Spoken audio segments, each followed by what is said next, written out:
नमस्कार दोस्तों, स्वागत है आपके अपने यूट्यूब चैनल एमपी टीच में।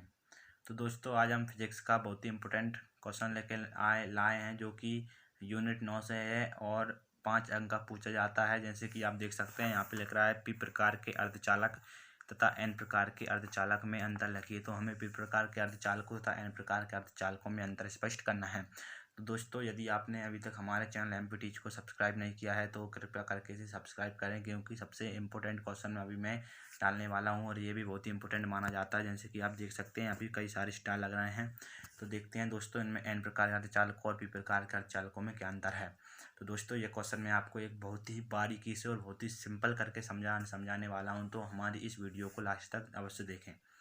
तो दोस्तों, देखते हैं। पहला पॉइंट लग रहा है यहाँ पे, निज अर्धचालक में पंच संयोजी तत्व। जैसे पहले हम इस पॉइंट को एक बार पढ़ लेते हैं, इसके बाद मैं आपको इसका पूरा विवरण करके बताऊंगा। जैसे कि निज अर्धचालक में पंच संयोजी तत्व जैसे आर्सेनिक, एंटीमनी, फास्फोरस आदि की अशुद्धियां मिलाने पर एन प्रकार के अर्धचालक प्राप्त होते हैं।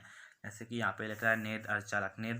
नेज अर्धचालक को शुद्ध अर्धचालक भी कहते हैं। जैसे कि अभी आप सोच रहे होंगे कि नेज अर्धचालक क्या होते हैं। तो यहाँ पे नेज अर्धचालक होते हैं जर्मेनियम और सिलिकॉन होते हैं, जिनके भाग कोश में 4 संयोजी इलेक्ट्रॉन रहते हैं। अब संयोजी इलेक्ट्रॉन क्या होते हैं, तो संयोजी इलेक्ट्रॉन उन इलेक्ट्रॉनों को कहते हैं जो सबसे भारी, मतलब कि सबसे भाग कोश में स्थित रहते हैं, उनको कहते हैं संयोजी इलेक्ट्रॉन। यहाँ पर लिखा है नेज अर्धचालक में पंच संयोजी तत्व। पंच संयोजी तत्व का मतलब होता है कि जिन परमाणुओं के भाग कोश में 5 संयोजी तत्व रहते हैं उन्हें कहते हैं पंच संयोजी तत्व। जैसे कि आर्सेनिक, एंटीमनी, फास्फोरस, इनकी लास्ट कोश में यानी कि अंतिम कोश में 5 संयोजी तत्व रहते हैं और इनकी अशुद्धियां मिलाने पर एन प्रकार के अर्धचालक प्राप्त हो जाते हैं। नेज अर्धचालक कैसे, जैसे कि जर्मेनियम और सिलिकॉन में आर्सेनिक या फिर एंटीमनी या फिर फास्फोरस किसी भी एक तत्व की अशुद्धि मिला देते हैं इन दोनों में, तो एन प्रकार के अर्धचालक यहाँ पे प्राप्त हो जाते हैं। तो समझते हैं पी प्रकार के अर्धचालक। नेज अर्धचालक में त्रिसंयोजी तत्व जैसे indium Ni, boron B, aluminium Al आदि की अशुद्धियां मिलाने पर पी प्रकार के अर्धचालक प्राप्त हो जाते हैं। तो यहाँ पे समझा देता हूँ एक बार। नेज अर्धचालक वही जर्मेनियम और सिलिकॉन और त्रिसंयोजी तत्व जिनके भाग कोश में 3 संयोजी तत्व होते हैं उन्हें कहते हैं त्रिसंयोजी तत्व। जैसे कि बोरॉन, इंडियम और एल्यूमिनियम की आदि की अशुद्धि मिलाने में प्रकार के अर्धचालक प्राप्त हो जाते हैं। तो यहाँ पे आपका एक पॉइंट क्लियर कर दिया मैंने। आइए तो दोस्तों देखते हैं दूसरा पॉइंट। यदि आपको हमारी वीडियो अच्छी लगे तो हमारी वीडियो को लाइक अवश्य कर दें और हमारे चैनल को सब्सक्राइब कर लें, जिससे कि आने वाले लेटेस्ट क्वेश्चन, इंपोर्टेंट क्वेश्चन आपको देखने को मिले। तो यहाँ पे मैं बहुत ही बारीकी समझा देता हूँ। यहाँ पे इनमें इलेक्ट्रॉन बहुसंख्यक आवेश भाग के रूप में होते हैं। इलेक्ट्रॉन बहुसंख्यक यानी इलेक्ट्रॉन इनमें ज़्यादा पाए जाते हैं, आवेश भाग के रूप में होते हैं। और इसमें लिख रहा है पी प्रकार के अर्धचालकों में लिख रहा है, यहाँ पे लिख देते हैं, यहाँ पे पी लिख देते हैं और यहाँ पे एन लिख देते हैं और यहाँ पे पी से मतलब है पी प्रकार के अर्धचालक। तो इनमें होल बहुसंख्यक आवेश भाग के रूप में होते हैं।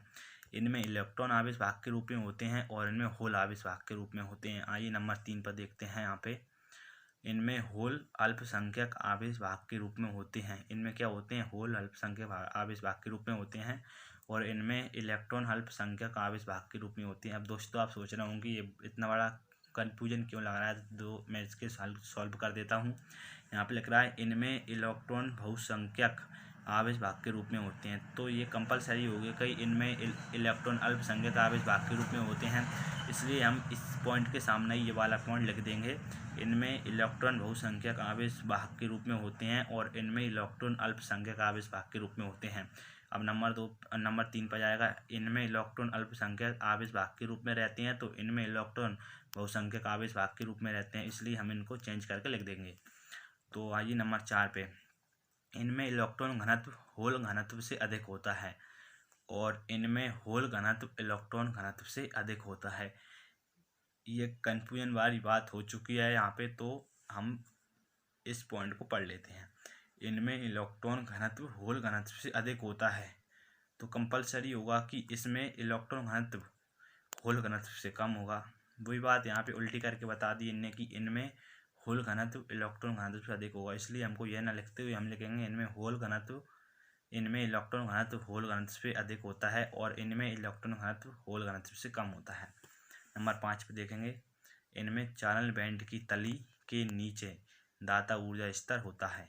क्या होता है इनमें चालन बैंड की तली के नीचे दाता ऊर्जा स्तर होता है और इनमें संयोजकता बैंड के नीचे के ऊपर इनमें संयोजकता बैंड के शीर्ष के ऊपर ग्राही ऊर्जा स्तर रहता है। यहाँ पे दाता ऊर्जा स्तर यानी होता है देने वाले यानी कि धनात्मक, और यहाँ पे ग्राही ऊर्जा स्तर का मतलब होता है लेने वाले यानी कि ऋणात्मक।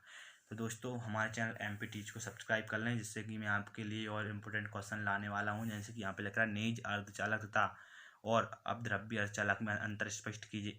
इस यूनिट 9 में से आपके लिए 3 मतलब कि 4 या 5 इम्पोर्टेंट क्वेश्चन मैं यहाँ पे डालने वाला हूँ। तो कृपया करके बारी बारी से हमारे क्वेश्चनों को देखते चलें, जिससे कि आपको सहायता प्राप्त होती आएगी। धन्यवाद दोस्तों, मिलते हैं नेक्स्ट वीडियो में।